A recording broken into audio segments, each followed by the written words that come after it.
last 20 years proving that I am not only a successful businesswoman, but a committed philanthropist. This isn't just a business, this is a legacy. Very impressive.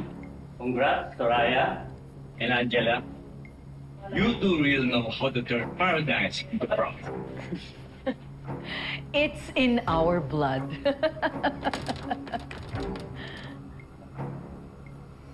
Tama. Nasa dugo nyo nga. Nasa dugo nyo ang pagiging kriminal. What the hell are you doing here? May nakapaskil dun sa labas. Bawal ang pets dito. Bawal ka dito. Talaga?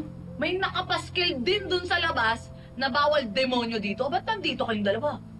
Nagpapatawa ka ba? Hindi! Mukha ba ako nagjo-joke?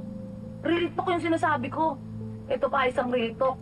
Makukulong kayo. Shut up, Ikit! O bakit? Kapag hindi ako manahimik, anong gagawin mo? Ipapapatay mo ako?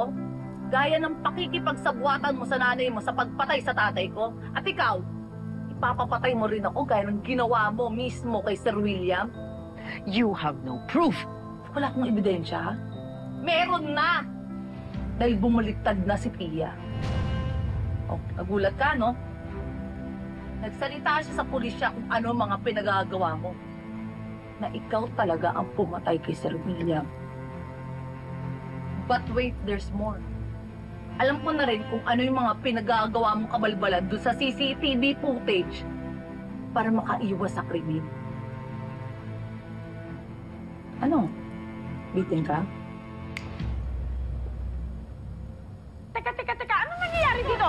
This is illegal! Wala kayong karapatan. Oh my God! You have no evidence!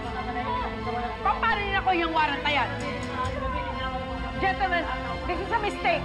You shut up! This is not true. Hindi ko yan! Hindi to. Dali ka! Tawa mo ako!